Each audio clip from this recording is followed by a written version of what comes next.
The courtroom camera captured something that would break the internet and spark a national conversation about toxic parenting.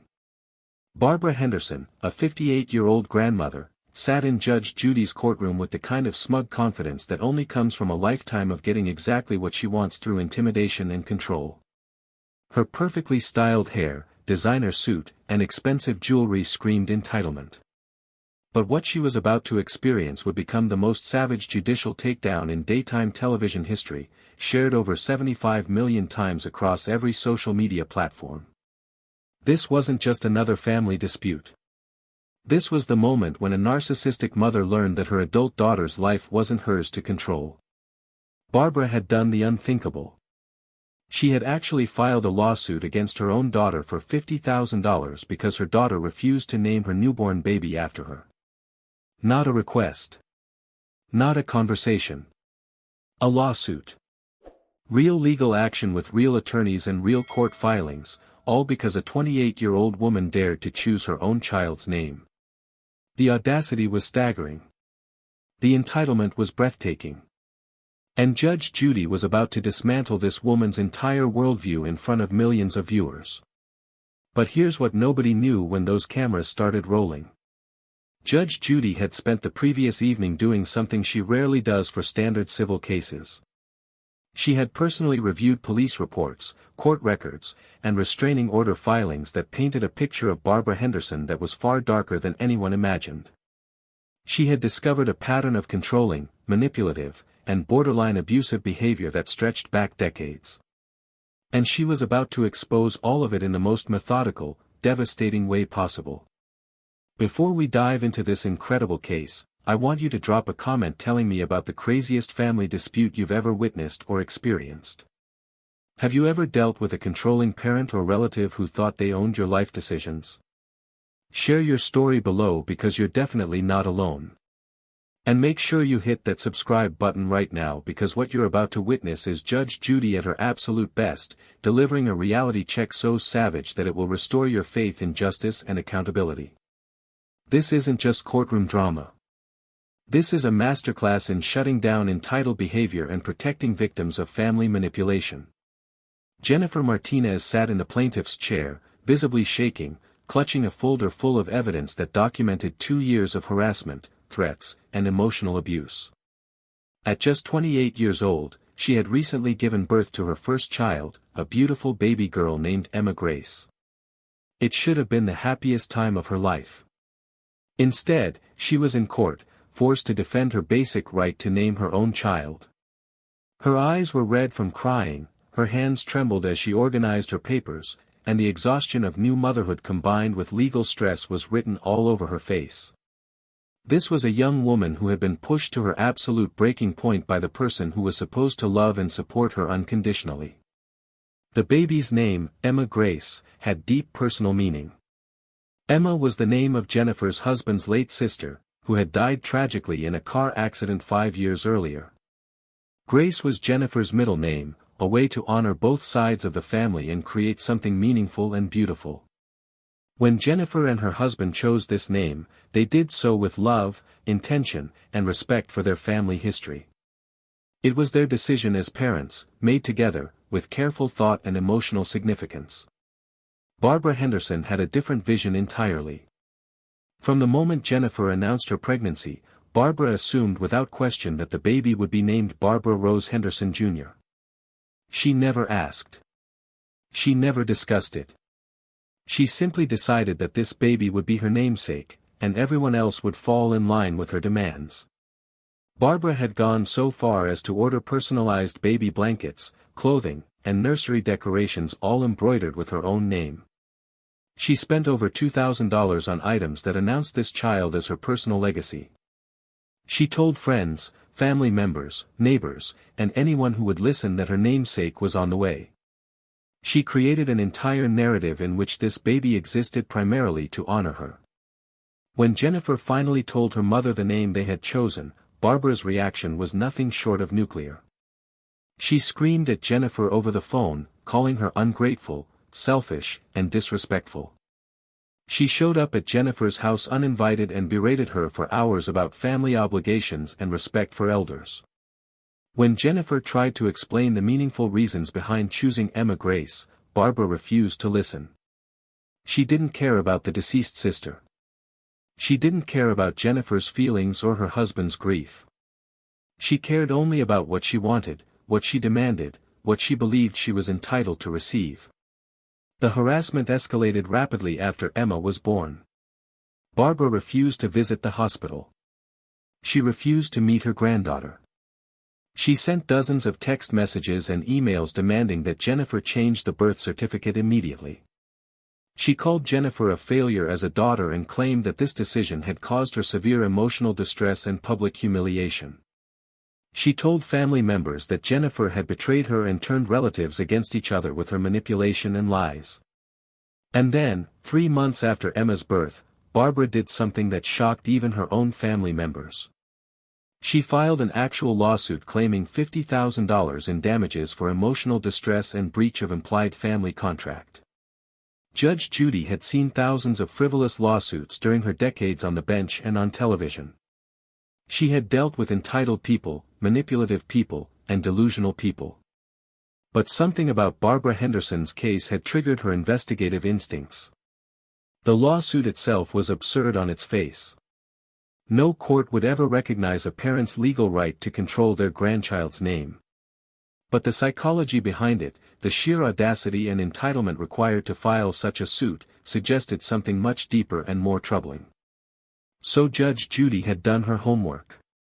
And what she discovered would not only destroy Barbara's lawsuit but expose her as someone far more toxic than a simple entitled grandmother.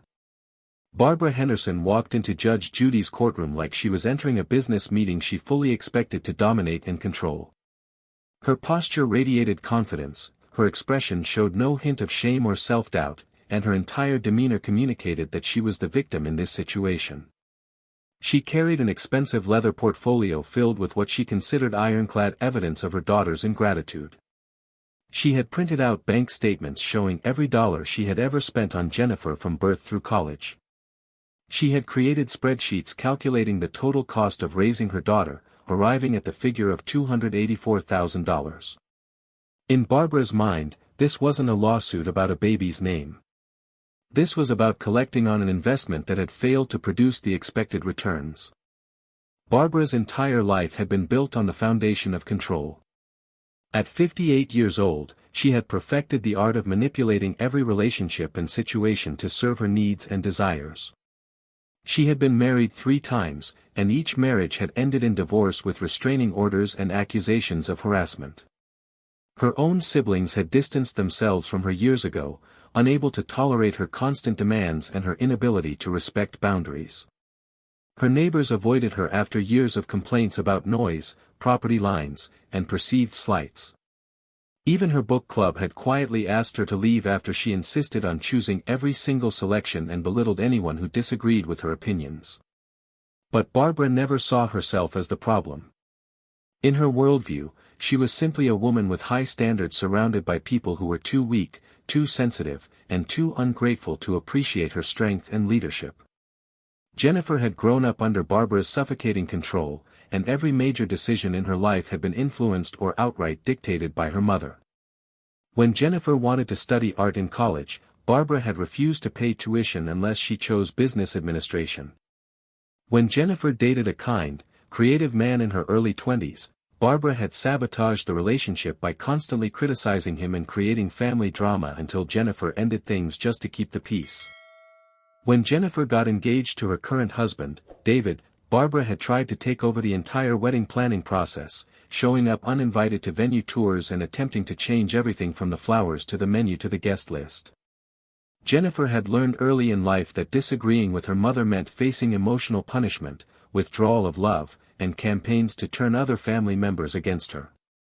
The pregnancy had initially seemed like an opportunity for a fresh start in their relationship. Jennifer had hoped that becoming a grandmother would soften Barbara's edges and help her focus on something positive and joyful rather than on controlling every aspect of Jennifer's choices. For the first few weeks after announcing the pregnancy, Barbara had seemed excited and supportive. She had offered to help with nursery shopping and baby shower planning. She had called regularly to check on Jennifer's health and well-being. But underneath that surface support, Barbara was already making assumptions and plans that had nothing to do with what Jennifer actually wanted or needed. Barbara had decided within days of learning about the pregnancy that this baby would be named after her. She never asked Jennifer if this was something she wanted. She never had a conversation about family naming traditions or what might be meaningful to both generations. She simply announced to her social circle that Barbara Rose Henderson Jr. was on the way, and she began shopping accordingly. The personalized baby items arrived at Barbara's house, not Jennifer's, because Barbara had also decided that she would be the primary caregiver. In her mind, Jennifer would return to work full-time immediately after giving birth, and Barbara would essentially raise this child as a second chance at motherhood, this time with a baby who would be properly grateful and properly named. When Jennifer tried to gently push back on some of these assumptions, suggesting that she planned to take maternity leave and handle most of the childcare herself with her husband, Barbara's facade of support began to crack. She made comments about Jennifer being overprotective and suggested that new mothers don't really know what they're doing. She implied that Jennifer's decision to breastfeed was inconvenient and unnecessary. She showed up at Jennifer and David's home unannounced multiple times, using the key they had given her for emergencies, to rearrange their nursery according to her preferences. When David gently asked her to call before visiting, Barbara accused him of trying to turn Jennifer against her own mother and keeping her away from her grandchild. The tension reached a breaking point when Jennifer went into labor 3 weeks early. Barbara had demanded to be in the delivery room, despite Jennifer's explicit wishes that only David be present for the birth. When the hospital staff enforced Jennifer's wishes and refused to allow Barbara into the room, she caused such a scene in the waiting area that security was called. She screamed about her rights as a grandmother and accused the hospital of discrimination against family members. She sent Jennifer angry text messages during labor, berating her for being selfish and cruel. When Jennifer finally gave birth after 18 hours of difficult labor, Barbara refused to be among the first visitors. She stayed away from the hospital entirely, punishing her daughter for not giving her the access and control she demanded. The name announcement came 2 days after Emma's birth.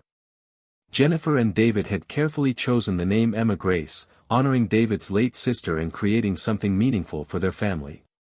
When Jennifer called her mother to share the news, hoping that the joy of finally meeting her granddaughter would override any disappointment about the name choice, Barbara's response was immediate and vicious. She told Jennifer that she had ruined everything. She said that this baby would be cursed with a meaningless name chosen by people who didn't understand family loyalty. She claimed that Jennifer had publicly humiliated her by denying her the honor she deserved. And then she hung up the phone and refused to answer any of Jennifer's subsequent calls for 3 weeks. During those 3 weeks, Barbara launched a campaign of harassment that would eventually provide the evidence Jennifer needed to fight back in court. She sent text messages at all hours of the day and night, many of them angry and accusatory, others attempting manipulation through guilt and fake remorse. She emailed Jennifer's extended family members with long letters about how hurt and betrayed she felt, painting herself as a devoted mother who had been rejected by an ungrateful daughter. She told people that Jennifer was suffering from severe postpartum depression and making irrational decisions. She suggested that the baby was in danger because Jennifer was too mentally unstable to be a good mother. She even called Child Protective Services with a false report, claiming that Jennifer and David were neglecting the baby, which resulted in a traumatic home visit and investigation that ultimately found no evidence of any wrongdoing. Judge Judy had reviewed every piece of evidence before the trial began, and her expression as Barbara took the stand revealed nothing of the storm that was building. She allowed Barbara to speak first, giving her just enough rope to hang herself with her own words and attitude. Barbara began her testimony with the confidence of someone who genuinely believed she had been wronged and that any reasonable person would see things from her perspective. She described her relationship with Jennifer as loving and supportive, conveniently omitting the decades of control and manipulation that had characterized their interactions. She painted herself as a devoted mother who had sacrificed everything to give her daughter the best possible life, and now that daughter had repaid that devotion with the cruelest possible rejection. Barbara pulled out her carefully prepared documentation, the spreadsheets and bank statements that itemized every expense associated with raising Jennifer. She walked Judge Judy through the numbers with the precision of an accountant presenting a business case. Private school tuition, orthodontic work, dance lessons, summer camps, college expenses, and even the cost of food, clothing, and shelter for 18 years. She had calculated it all down to the dollar, arriving at her figure of $284,000. In Barbara's mind, this wasn't just a record of parenting expenses. This was evidence of an investment that entitled her to certain returns, certain considerations, certain rights over her daughter's choices. She genuinely believed that spending money on a child created a debt that must be repaid through obedience and compliance. Judge Judy listened without interruption, her face impassive, occasionally making notes but offering no reaction to Barbara's presentation. When Barbara finished her financial review, she moved on to the emotional arguments. She described the pain and humiliation she felt when Jennifer announced the baby's name. She talked about how she had already told everyone in her social circle that the baby would be named after her, and how embarrassing it was to have to explain that her daughter had chosen a different name. She claimed that this public humiliation had caused her severe emotional distress, resulting in sleepless nights, anxiety attacks, and damage to her reputation in the community. She painted Jennifer as selfish, thoughtless, and deliberately cruel, someone who had chosen to hurt her mother for no reason other than spite and rebellion. The courtroom audience watched this performance with growing discomfort and disbelief. Barbara's complete lack of self-awareness was stunning. She seemed genuinely unable to comprehend that her demands were unreasonable or that her behavior might be perceived as controlling rather than loving. She spoke about Jennifer as if she were property rather than a person, an extension of herself rather than an independent adult with her own thoughts, feelings, and rights. Every sentence revealed more about Barbara's distorted view of relationships, family, and love. She used the word respect constantly, but what she actually meant was obedience. She talked about family loyalty, but what she demanded was complete submission to her will. Judge Judy finally spoke, her voice calm but carrying an edge that regular viewers recognized as dangerous. She asked Barbara a series of seemingly simple questions, each one designed to expose the flaws in her thinking and the toxicity in her behavior. She asked whether Jennifer had ever signed any contract or agreement promising to name her child after Barbara. Barbara admitted she had not, but insisted that such things should be understood within families without needing to be written down. Judge Judy asked whether Barbara had consulted Jennifer before spending $2,000 on personalized items with her own name embroidered on them. Barbara said she hadn't needed to consult anyone because she knew what the baby's name would be. Judge Judy asked how many times Barbara had visited her granddaughter in the first 3 months of her life. Barbara's answer sent shockwaves through the courtroom. Barbara admitted, without any apparent shame, that she had refused to visit or meet baby Emma for 3 full months after her birth.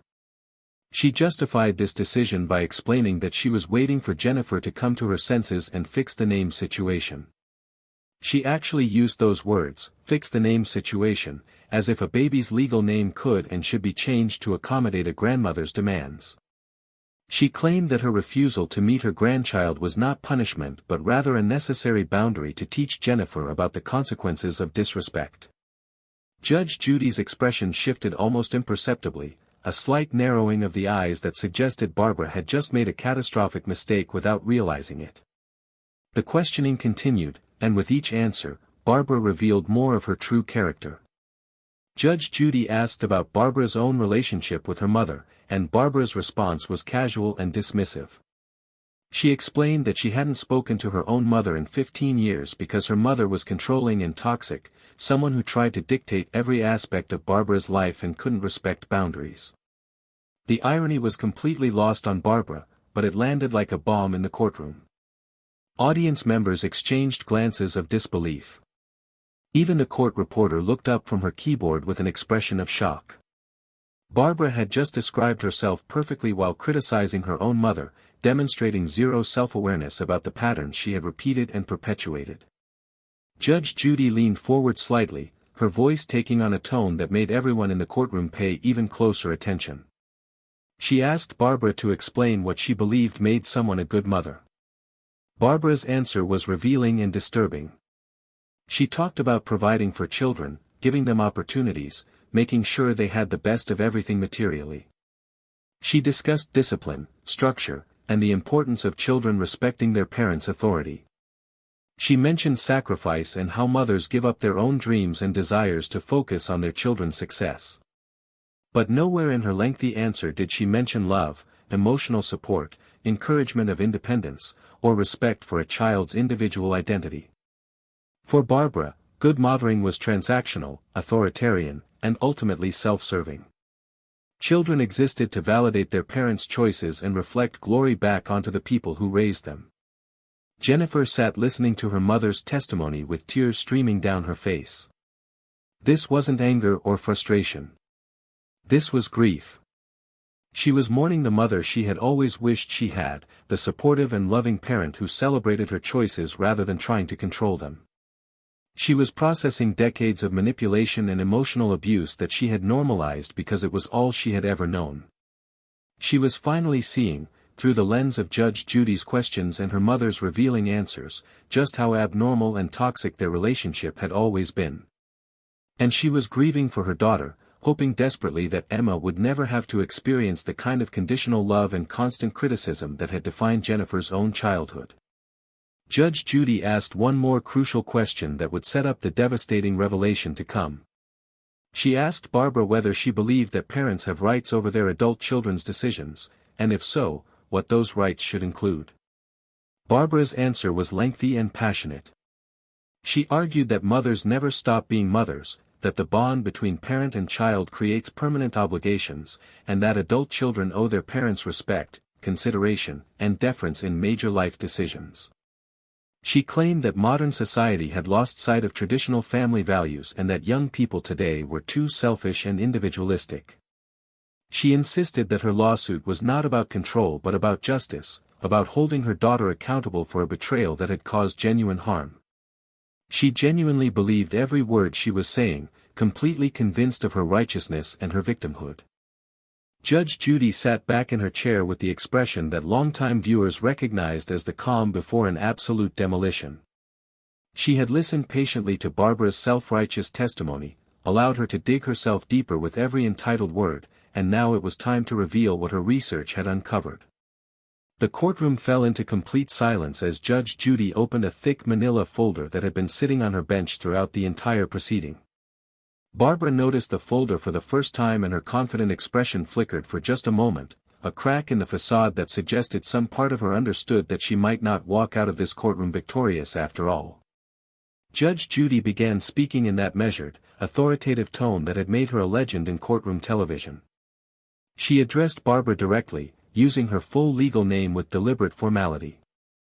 Mrs. Barbara Elizabeth Henderson, formerly Barbara Elizabeth Thompson, before we discuss the merits of your lawsuit, I think it's important that everyone in this courtroom understands who you really are and what patterns of behavior have defined your life.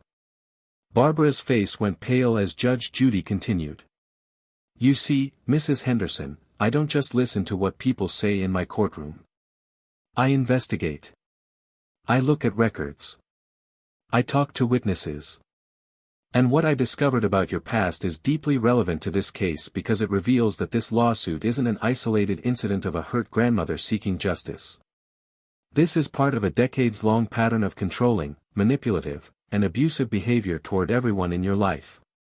The folder opened, and Judge Judy began reading from documents that Barbara had hoped would never see the light of day in such a public forum.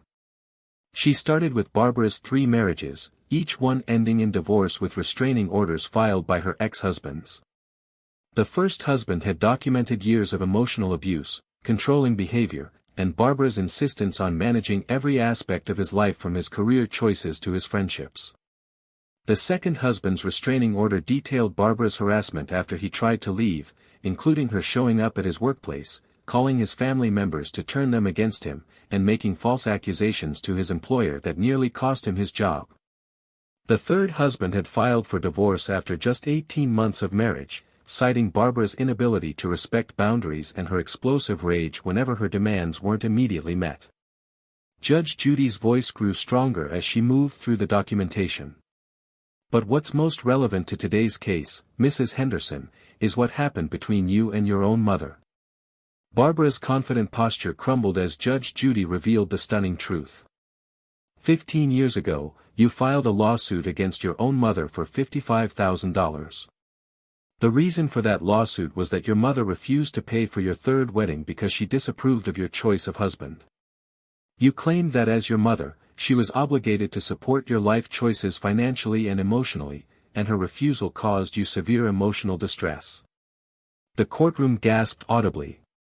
Judge Judy wasn't finished. That case was dismissed as frivolous, and the judge in that case ordered you to attend anger management counseling and family therapy. According to these records, you never completed either program. Instead, you cut off all contact with your mother and haven't spoken to her since. Barbara tried to interrupt, her voice rising in desperation. That was different. That situation was completely different. My mother was truly toxic and controlling. Judge Judy's response was swift and merciless. Was she, Mrs. Henderson? Or did you simply call her toxic because she refused to obey your demands? Because from where I'm sitting, the pattern is remarkably clear. You sued your mother when she wouldn't give you what you wanted. Now you're suing your daughter when she won't give you what you want. You accused your mother of being controlling while you attempted to control her decisions. Now you're attempting to control your daughter's most personal choice as a parent. You haven't changed at all. You've simply found new victims. The revelations continued, each one more damaging than the last. Judge Judy detailed Barbara's removal from her position on the Homeowners Association board after multiple complaints about harassment and abuse of power. She had used her authority to target neighbors she didn't like with excessive fines and violations while ignoring infractions committed by people she considered friends. She had created such a hostile environment that 17 families had filed a joint complaint against her, resulting in her forced resignation and a settlement payment to cover legal fees. Judge Judy revealed that Barbara had been fired from 2 different jobs for creating toxic work environments, bullying subordinates, and refusing to accept feedback from supervisors. The pattern was undeniable and devastating. Everywhere Barbara went, she left a trail of damaged relationships, hurt feelings, and people who had been forced to protect themselves from her controlling behavior. Judge Judy then addressed the most disturbing element of Barbara's current behavior, the campaign of harassment against Jennifer after Emma's birth. She read aloud some of the text messages Barbara had sent, messages that revealed not a hurt grandmother but a vindictive woman determined to punish her daughter for daring to make an independent choice. The messages were cruel, manipulative, and designed to cause maximum emotional damage.